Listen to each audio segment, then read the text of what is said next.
والصلاة والسلام على أشرف الأنبياء والمرسلين وعلى آله الطيبين الطاهرين وأصحابه المتقين المخلصين. أما بعد فأعوذ بالله من الشيطان الرجيم. بسم الله الرحمن الرحيم. قال رسول الله صلى الله عليه وآله وسلم ذكر علي عبادة. صدق رسول اللہ صلی اللہ علیہ وآلہ وسلم. محترم معزز حاضرین و سامعین، السلام علیکم ورحمۃ اللہ وبرکاتہ.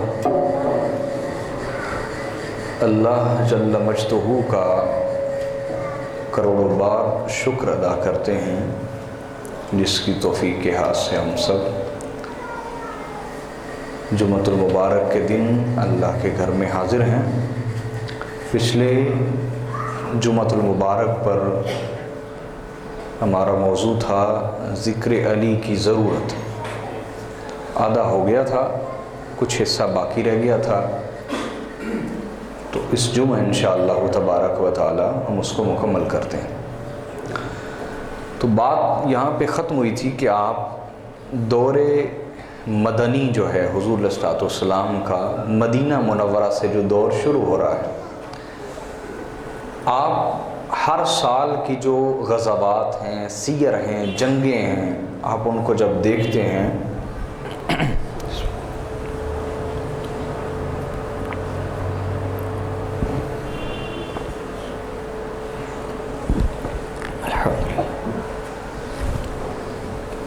تو آپ پر نتیجہ واضح ہوتا ہے کہ ہر جنگ میں جو نمایاں کردار ہے وہ حضرت حیدر کرار کا ہے.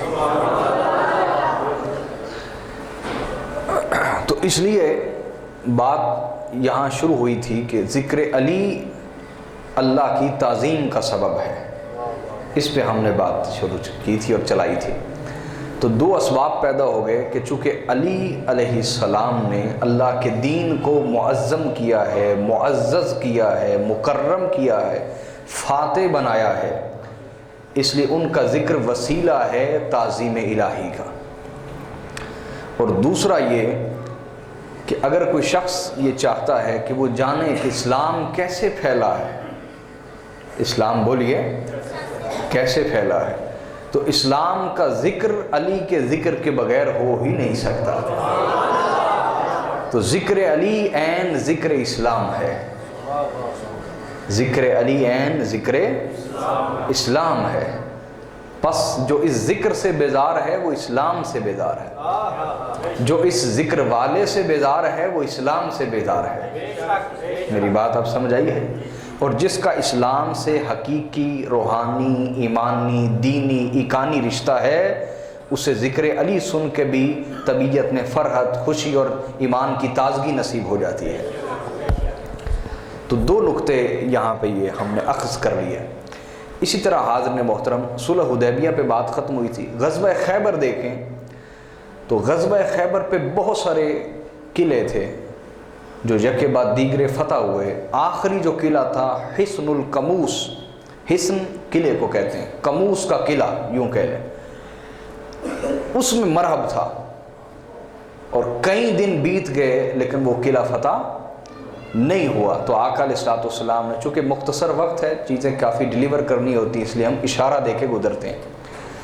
تو کئی دن بیتنے کے بعد جب قلعہ فتح نہ ہوا تو آقا علیہ الصلوۃ والسلام نے فرمایا لَأُعْطِيَنَّ الرَّایَةَ غَدًا رَجُلًا يَفْتَحُ اللَّهُ بِيَدِهِ يُحِبُّ اللَّهَ وَرَسُولَهُ وَيُحِبُّهُ اللَّهُ وَرَسُولُهُ.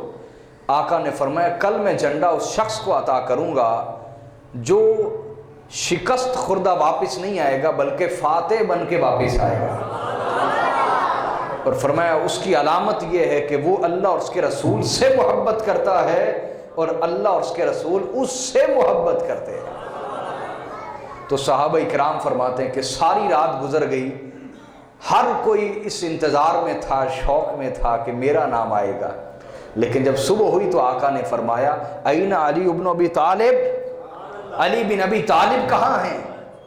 تو عرض کی کہ یا رسول اللہ انہیں اشوب چشم ہے، آنکھوں میں تکلیف ہے، دکھائی نہیں دیتا۔ حضور نے فرمایا نہیں، علی کا کام ہے وہی کرے گا، جاؤ بلا کے لایا گیا تو آپ نے لعاب دہن آنکھوں میں لگایا، دعا کی، اللہ نے فوری آنکھوں میں شفا پیدا فرمایا۔ یہیں سے پتہ چلتا ہے کون سے مثلیت کے دعوے، ہماری تھوکوں سے جراثیم اور بیماری پیدا ہوتی ہے، اور آقا کے لعاب دہن سے بیماریاں دور ہو جاتی ہیں، شفائیں پیدا ہو جاتی ہیں۔ تو حضرت مولا علی المرتضیٰ کرم اللہ تعالی وجہ الکریم علیہ السلام، آپ کو جھنڈا حضور علیہ السلام نے عطا کیا، اور آپ گئے اور خیبر کو جا کے فتح کر لیا۔ یہ جنگ بھی اور یہ سال بھی مولا علی کے نام ہے۔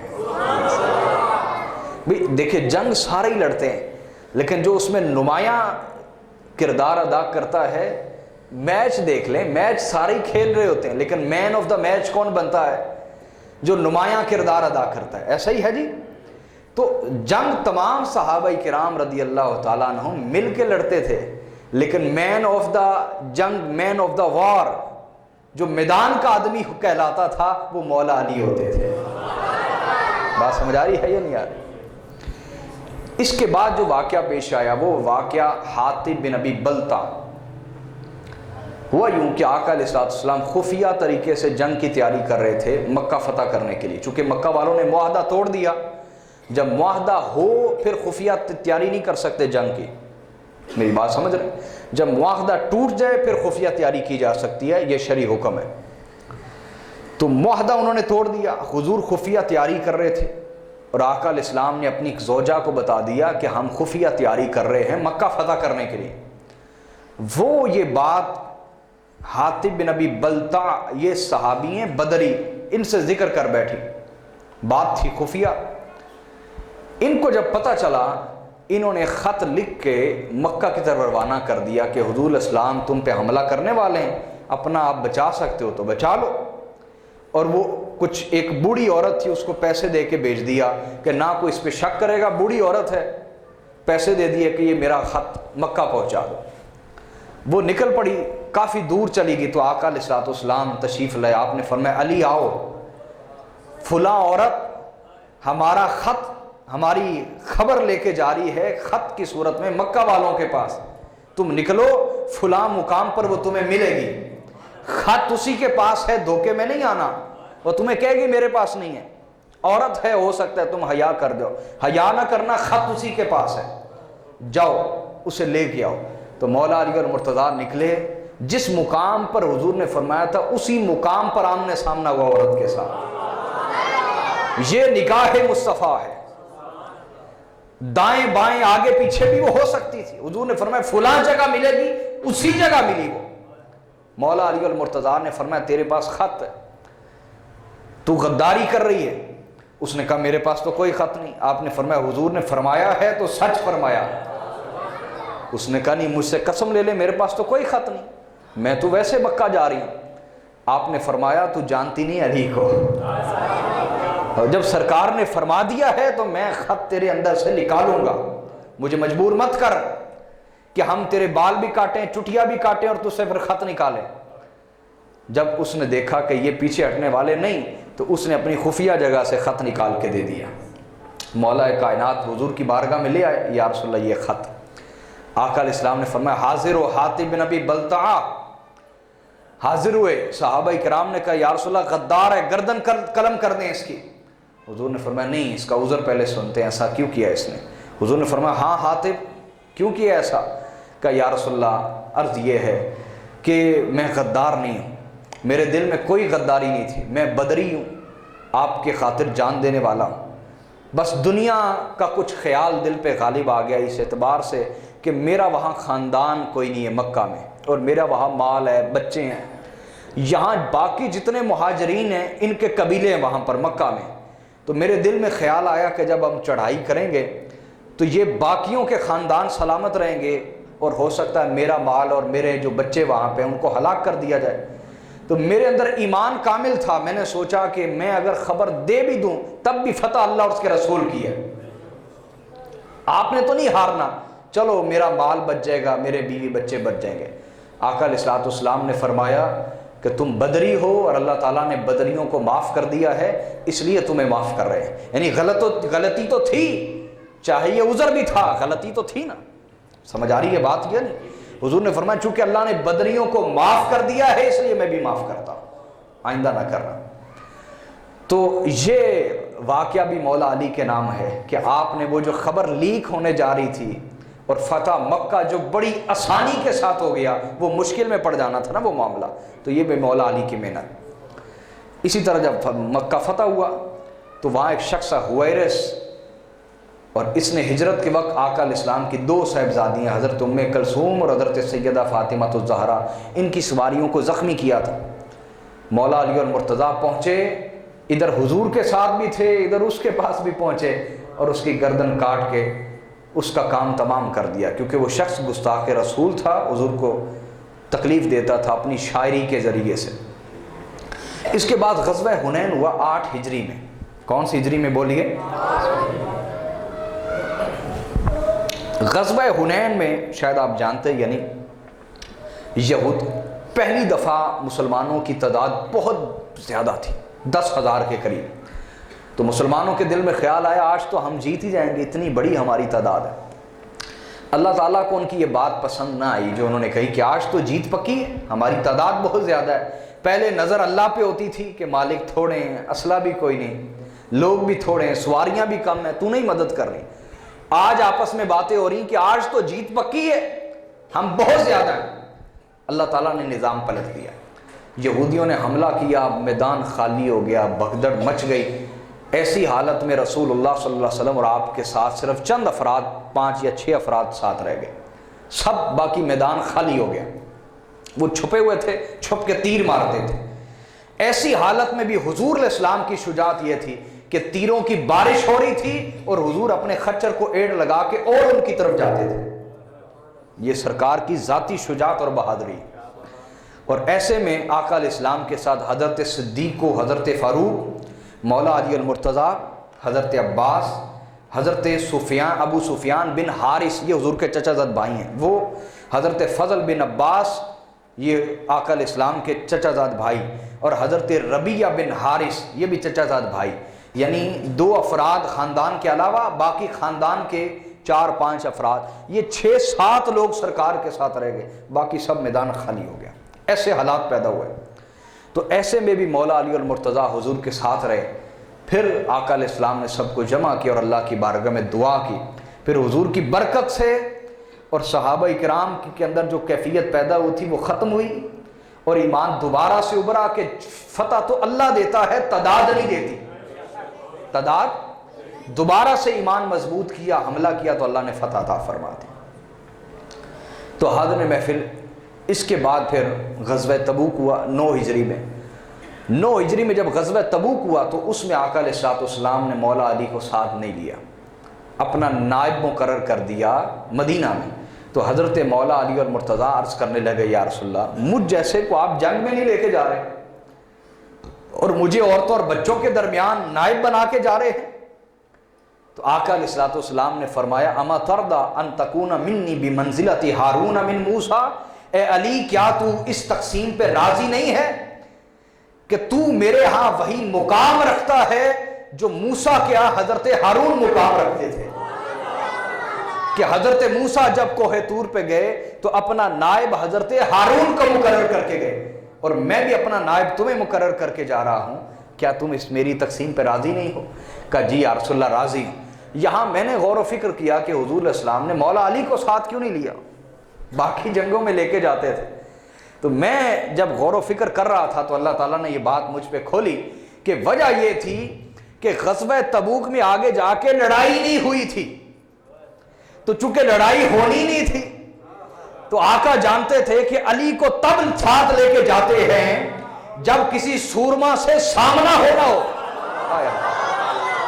علی کی ضرورت جنگ میں تب پڑتی ہے جب کوئی مرحب جیسا سورما، کوئی عبد وقت جیسا سامنے آنا ہو، تب علی کی ضرورت پڑتی ہے. تو آقا کو معلوم تھا جنگ تو ہونی نہیں، جنگ تو علی کو ساتھ لینے کی حاجت نہیں، اپنا نائب مقرر کر دیتے. باقی اعلان کل کر دیا آقا نے، غزوہ تبوک میں کوئی پیچھے نہیں رہے گا، سب آئیں گے سب۔ اس لیے سب سے بڑا لشکر غزوہ تبوک میں حضور کی ہمراہی میں تھا 30,000 کا لشکر۔ اس سے پہلے اسلام کا اتنا بڑا لشکر نہیں تھا، لیکن آگے جنگ نہ ہوئی، صرف دھاک بیٹھ گئی رومیوں پہ اور آقا علیہ السلام واپس تشریف لے آئے۔ چونکہ جنگ نہیں ہونی تھی اس لیے مولا علی کو ساتھ بھی لیا، لیکن الگ سے فضیلت کا اعلان کر دیا کہ تو میرے ہاں وہی مقام رکھتا ہے جو ہارون کو موسیٰ کے ساتھ تھی۔ میری بات اب سمجھے۔ اس کے بعد 9 ہجری میں ہی واقعہ ہوا اہل نجران کا۔ عیسائی آئے نجران کے علماء، انہوں نے کہا ہمارا دین سچا ہے، حضور نے فرمایا ہمارا سچا ہے۔ بحث ہوتی رہی، کسی نتیجے پہ نہ پہنچی، تو آقا علیہ السلام نے فرمایا، اللہ نے فرمایا کہ آؤ مباہلہ کر لو، میں نبی ہوں، میرے یہ شان نہیں کہ تم سے جھگڑا کرو، مباہلہ کرو، آؤ اگر سچے ہو تو آؤ مباہلہ کرو۔ مباہلہ یہ کہ میدان میں 2 قومیں جمع ہو گئیں، دونوں ایک دوسرے کے لیے بد دعا کرتی تھی، جو جھوٹا ہوتا وہ اسی وقت ہلاک ہو جاتا۔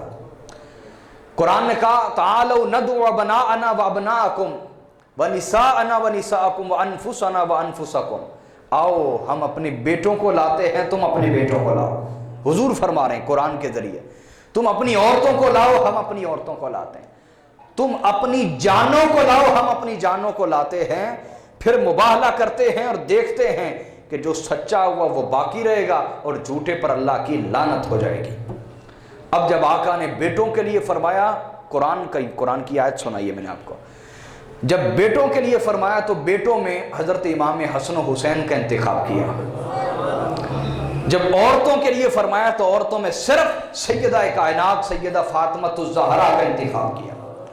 اور جب قرآن نے کہا وانفسنا وانفسکم، محبوب کہیں ہم اپنی جانوں کو لاتے ہیں، تم بھی اپنی جانوں کو لاؤ، اپنی جان میں آقا نے حضرت مولا علی المرتضیٰ کا انتخاب کیا اور اعلان کر دیا کہ لوگوں جان لو علی میری جان ہے، اور قرآن کے ذریعے سے میں اس کو اپنی جان کے طور پر مباہلے کے لیے لے کے جا رہا ہوں۔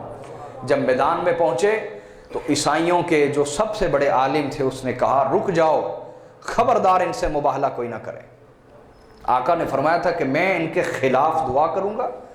بد دعا کا لفظ میں سرکار کے لیے نہیں بولتا، عربی میں اچھے لفظ ہوتے ہیں اس کے لیے، خلاف دعا کرنا یا کسی کے حق میں دعا کرنا۔ حضور نے فرمایا میں ان کے خلاف دعا کروں گا، تم آمین کہنا۔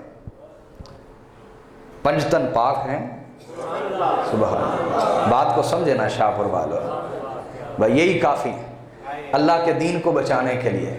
اعلان ہوا ہے نا مباہلہ، فرمایا میں ان کے خلاف دعا کروں گا، تم نے آمین کہنا ہے۔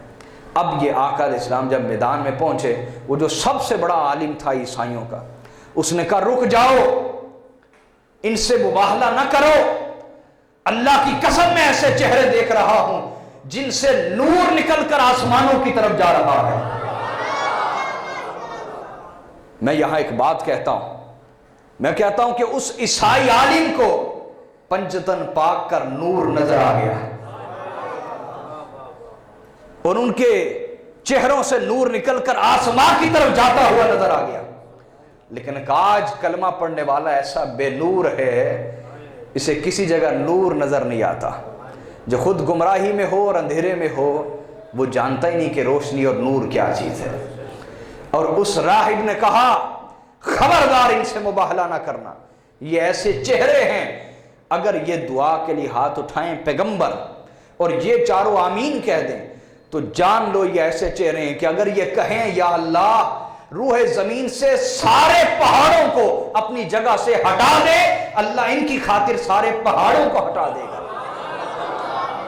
یہ ایسے چہرے ہیں، اگر انہوں نے آج تمہارے خلاف دعا کر دی، روح زمین پہ قیامت تک کوئی عیسائی پیدا ہی نہیں ہوگا، ہمیشہ کے لیے سب مارے جائیں گے اور ہلاک ہو جائیں گے۔ خبردار ان سے مباہلہ نہ کرنا۔ انہوں نے حضور سے معافی مانگی، جزیہ دیا، ہر سال جزیہ بیچتے تھے اور معافی مانگ کے واپس ہو گئے۔ حاضرین محترم، اس کے بعد واقعہ یہ پیش آیا کہ مولا علی المرتضیٰ کو آقا علیہ السلام نے چیف جسٹس بنا کے بھیجا یمن کی طرف۔ کس کی طرف بولیے؟ یمن کی طرف چیف جسٹس آقا علیہ السلام نے بنایا۔ تو مولا علی المرتضیٰ اس وقت نوجوان تھے، ابھی عمر تھوڑی تھی۔ امام ابو داؤد نے روایت کیا، احمد بن حنبل نے، بیہقی نے، نسائی نے، تو کہنے لگے مولا علی وَأَنَا حدیث السن، حضور میں تو چھوٹی عمر کا ہوں، چیف جسٹس بہت بڑا عہدہ ہے، میرا تو تجربہ نہیں، عمر نہیں، مجھے آپ کیوں بھیج رہے ہیں؟ آقا علیہ السلام نے فرمایا ان اللہ سیہدی قلبک، علی تیری جگہ کوئی اور نہیں جائے گا، پریشان نہ ہو، اللہ تیرے دل کو ہمیشہ ہدایت والا رکھے گا، تو کبھی فیصلے میں خطا کا شکار نہیں ہوگا۔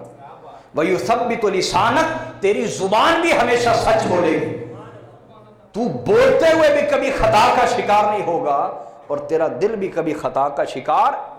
جن کے بارے آقا گواہیاں دیتے رہے کہ یہ خطا سے بچے ہوئے، ان کے بارے آج کا ایک ناسبی منافق اٹھ کے خطا منسوب کرے، ایسے شخص پر اور ان کے حامیوں پر اللہ کی لعنت ہو۔ آقا علیہ السلام نے فرمایا اللہ تیرے دل کو ہدایت پہ رکھے، زبان کو ثابت قدم رکھے، کبھی بول لڑکھڑائے نہ، کبھی دل حق کے سوا سوچے نہ۔ اے اللہ میں علی کے لیے دعا کرتا ہوں۔ دعا دی آقا علیہ السلام نے، اور یمن کا چیف جسٹس بنا کے بھیجا۔ حاضرین محترم، یہ کچھ چیدہ مناظر میں نے آپ کو عرض کی ہے کہ جس سال بھی مدنی دور کا دیکھیں، مولا کائنات ایک اہم ذمہ داری پہ آپ کو نظر آئیں گے۔ کبھی میدان میں احمد ذمہ داری پہ نظر آتے ہیں، کبھی مدینہ میں حضور کے نائب بن کے اہم ذمہ داری پہ نظر آتے ہیں، اور کبھی یمن میں چیف جسٹس کے عہدے پہ اہم ذمہ داری پہ نظر آتے ہیں۔ تو اس سے ہم نے یہ اخذ کیا کہ یہ ذکر علی کی ضرورت ہے کہ ان کا ذکر اللہ کی تعظیم کا سبب ہے، اور ان کے ذکر کے بغیر اسلام کا ذکر نہیں۔ آگی بات سمجھ؟ اور یہ بھی ذکر علی کی ضرورت ہے کہ آقا علیہ السلام نے فرمایا، امام مسلم نے حدیث کو بیان کیا، مولا علی فرماتے حضور نے میرے ساتھ وعدہ کیا اور کہا ہے علی تیرے ساتھ میں وعدہ کرتا ہوں، لا یحبک الا مؤمن ولا یبغضک الا منافق، اے علی سوائے مومن کے تجھ سے محبت کوئی نہیں کرے گا، اور سوائے منافق کے تجھ سے بغض کوئی نہیں رکھے گا۔ بغض کا اقرار کوئی نہیں کرتا، لیکن رویوں سے پتہ چلتا ہے کون بغض رکھتا ہے، بولیوں سے پتہ چلتا ہے کون بغض رکھتا ہے، تقریر اور تحریروں سے پتہ چلتا ہے کون بغض رکھتا ہے، رویوں سے، معاملات سے پتہ چلتا ہے۔ تو ذکر علی کی ضرورت اس لیے ہے کہ ذکر علی منافقت کو مٹاتا ہے۔ منافقت کو بولیے، منافقت کو مٹاتا ہے اور ایمان کو بڑھاتا ہے، ایمان کو قوی اور مضبوط کرتا ہے۔ میری بات سمجھ آئی ہے؟ اسی طرح ذکر علی کی ضرورت اس لیے بھی ہے کہ اللہ تعالیٰ نے مولا علی کی اولاد سے امامت اور ولایت کو چلایا ہے۔ جب تک امت کا تعلق امت کے اولیاء اور ائمہ سے نہیں ہوگا، وہ کبھی بھی ہدایت پہ کامیاب ہو کے نہیں چل سکتے، اور اس کو آقا علیہ السلام نے بیان کیا ہے، صحیح مسلم کی حدیث ہے، اور کئی اور محدثین نے بھی بیان کیا۔ آقا نے فرمایا تم میں دو چیزیں چھوڑ کے جا رہا ہوں، ایک قرآن اور ایک اپنی اہل بیت، لن یتفرقا حتی یرد علی الحوض، قرآن اور میری اہل بیت کبھی جدا نہیں ہوں گے حتیٰ کہ حوض کوثر پہ بھی میرے پاس اکٹھے تشریف لائیں۔ اور آقا نے فرمایا وَإِن تَمَسَّكْتُمْ بِهِمَا لَن تَضِلُّوا، اگر تم نے قرآن اور میری اہل بیت کو تھامے رکھا تم کبھی بھی گمراہ نہیں ہو۔ تو آقا نے بتا دیا، سمجھا دیا کہ اہل بیت میں سے، اولاد علی میں سے قیامت تک امام پیدا ہوں گے، ہادی پیدا ہوں گے، مرشد پیدا ہوں گے، مربی پیدا ہوں گے، رہنما پیدا ہوں گے، معلمین پیدا ہوں گے، حق والے علماء پیدا ہوں گے، جو ہر دور میں فتنوں سے، باطل سے ٹکرا کر حق کا ہمیشہ دفاع کرتے رہیں گے۔ اس لیے ذکر علی کی ضرورت ہے کہ ان سے اور ان کی اولاد سے محبت قائم رہے۔ یہ بھی ایک ضرورت ہے کہ تمام خلفائے راشدین اور ائمہ اہل بیت میں سے مولا علی وہ واحد ہیں جو امام مظلوم ہیں، جو امام، آپ وہ واحد ہستی ہیں تمام صحابہ اور اہل بیت میں سے جن کو ابھی صحابہ کا دور موجود ہی تھا کہ منبر پر ان کو گالیاں دی جاتی تھی۔ صحیح مسلم اٹھا کے پڑھیں، جامع ترمذی پڑھیں، کتب اہل سنت بری پڑھیں، دلائل درجنوں، خطبہ جمعہ میں، ہر خطبہ جمعہ میں مولا کائنات اور ان کی اولاد پر لعنت کی جاتی تھی، گالیاں دی جاتی تھی، باقاعدہ الفاظ ہیں صحیح مسلم کے، لعن اللہ ابا تراب، علی پر اللہ لعنت کرے، الفاظ کہتے تھے۔ اور کہتے تھے چونکہ آقا نے فرمایا تھا علی کا چہرہ دیکھنا بھی عبادت ہے، تو وہ ہر خطبہ جمعہ میں کہتے تھے قبح اللہ وجہہ، اللہ علی کے چہرے کو کبھی اور بدنما کر دے، یہ کہتے تھے ہر خطبہ جمعہ۔ تو اس لیے صحابہ کرام اور ان کی جو اولادوں میں جو سچے لوگ تھے انہوں نے ٹھان لی کہ جب تک ہماری جان میں جان ہے ہم مولا علی کا دفاع کرتے رہیں گے۔ یہ ناسبی، اصل میں مسئلہ یہ ہے حاضرین محترم، جو لوگ صحابہ کرام کو گالی گلوچ کرتے ہیں وہ ایک واضح لوگ ہیں، ڈھکے چھپے نہیں ہیں۔ جو لوگ اعلانیہ طور پہ حضرت مولا علی المرتضیٰ اور حضرت عثمان غنی دونوں کو کافر کہتے ہیں، وہ خارجی ہیں، وہ بھی واضح ہیں، ڈھکے چھپے نہیں ہیں۔ اصل مسئلہ آ جاتا ہے ناسبیوں پر۔ یہ پورا گروہ ہے ناسبی، کیا کہا جاتا ہے ان کو؟ بولے ذرا۔ ناسبی کی پہچان بڑی مشکل ہے۔ ناسبی نام حضرت ابوبکر و عمر و عثمان کا لے گا رضی اللہ تعالیٰ عنہ، لیکن دشمنی علی و اولاد علی سے رکھتا ہے، نام صحابہ کرام کا استعمال کرے گا اور زہر علی و اولاد علی کے خلاف اگلے گا۔ ناسبی چونکہ خود کو کہتے ہیں اہل سنت ہیں، بلکہ صرف اہل سنت نہیں، اہل سنت کا ٹھیکیدار کہتے ہیں، اس لیے ان کی پہچان بڑی مشکل ہے۔ عام بندہ سمجھ نہیں پاتا کہ نام یہ بات بھی کر رہے ہیں، حضرت علی کا نام تو لے رہے ہیں، لیکن وہ اس طریقے سے لیتے ہیں کہ کہیں مقابلے بازی کروائیں گے، کہیں فضائل علی چھپا جائیں گے، کہیں بیان بھی کریں گے تو ان کی ایسی طویل تفسیر تشریح کریں گے کہ وہ فضیلت نہیں لگے گی، وہ مذمت لگنا شروع ہو جائے گی۔ سمجھ آ رہی بات کی کہ نہیں آ رہی؟ ناسبی ایک چھپا ہوا گروہ ہے جو اہل سنت میں موجود ہوتا ہے، ان کی پہچان بڑی پیچیدہ ہے۔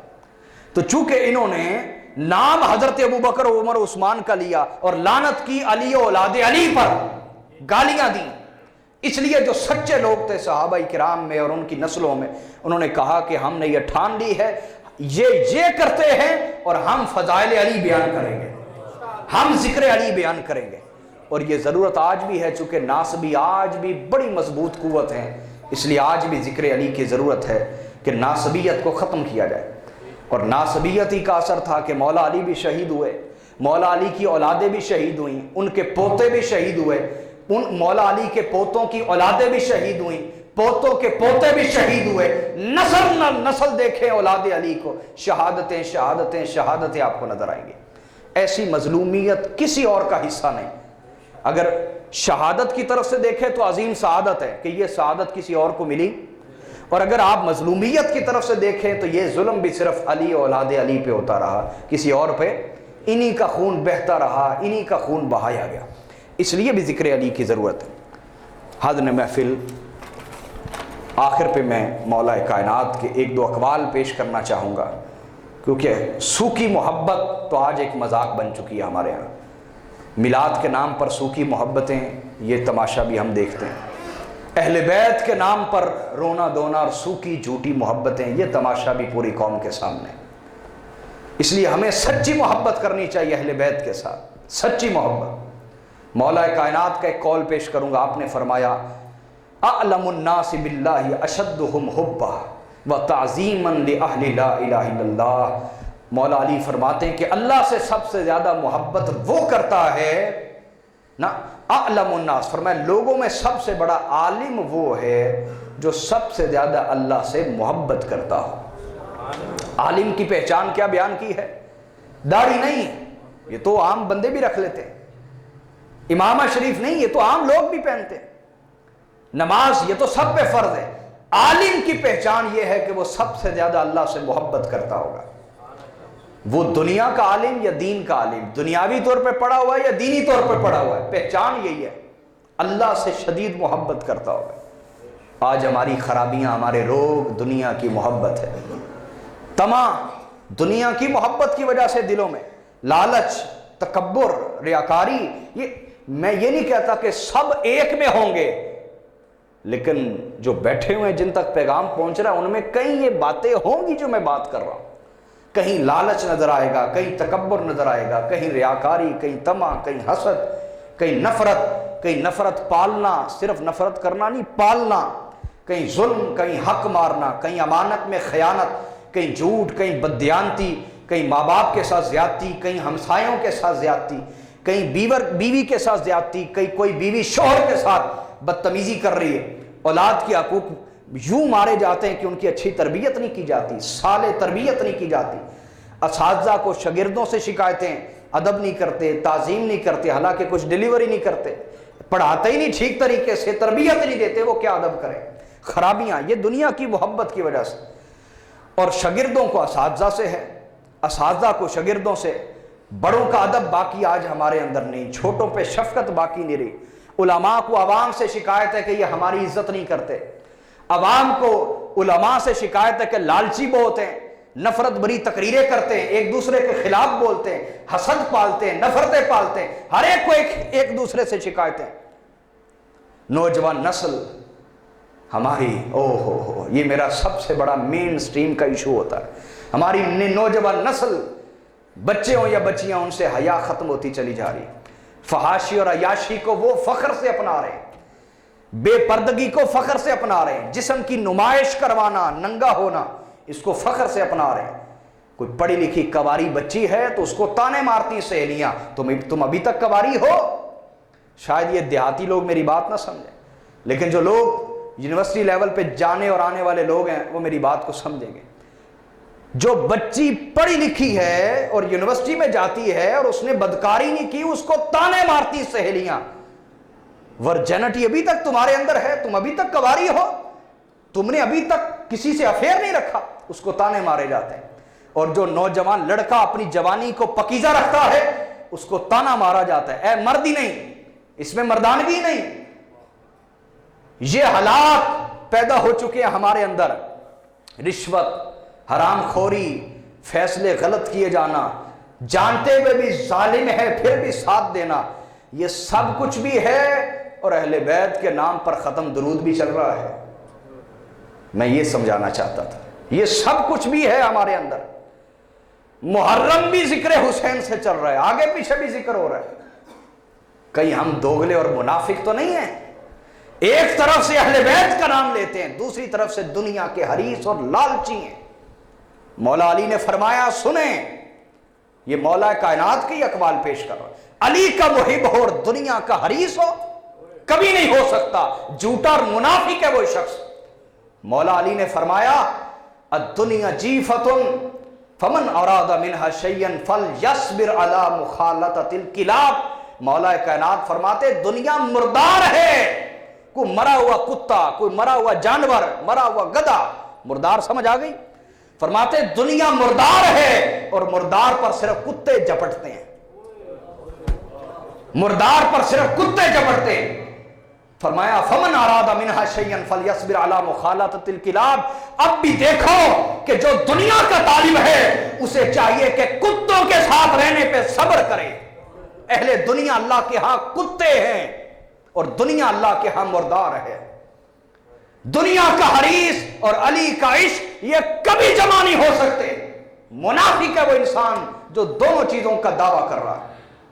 مولا علی نے فرمایا، یخاطب الدنیا، اپنے دروازے پہ کھڑے ہو کے کہا، اے دنیا غری غیری، اے دنیا میرے سوا کسی اور کو دھوکہ دینا۔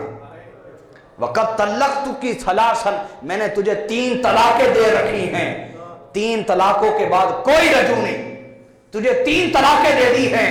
عمرکی کثیر، تیری عمر بڑی چھوٹی ہے، ومجلسکی حقیر، اور تیری محفل بڑی حقیر ہے، جو تیرے ساتھ بیٹھنا اٹھنا رکھتا ہے وہ بڑا حقیر ہے۔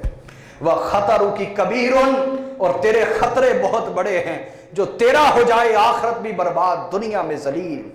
آہ من قلت الزاد، ہائے ہائے جو تیرا ہوا اس کا سامان آخرت جاتا رہا۔ وبعد السفر، جو تیرا ہوا اس کا آخرت کا سفر بڑا لمبا ہو گیا۔ ووحشت الطریق، ہائے ہائے جو تیرا ہوا اس کا رستہ وحشت برا ہے، وہ نہ مرنا چاہتا ہے نہ اللہ کے سامنے پیش ہونا چاہتا ہے۔ تو مولا کائنات نے فرمایا سب سے بڑا عالم وہ ہے جو اللہ سے شدید عشق کرتا ہو۔ دنیا کا طالب یہاں نہیں آتا۔ اور فرمایا وَتَعْظِيمًا لِأَهْلِ لَا إِلَهَ إِلَّا اللَّهِ، عالم کی پہچان یہ ہے کہ وہ لا الہ الا اللہ کہنے والوں کو تعظیم دیتا ہوگا، عزت دیتا ہوگا۔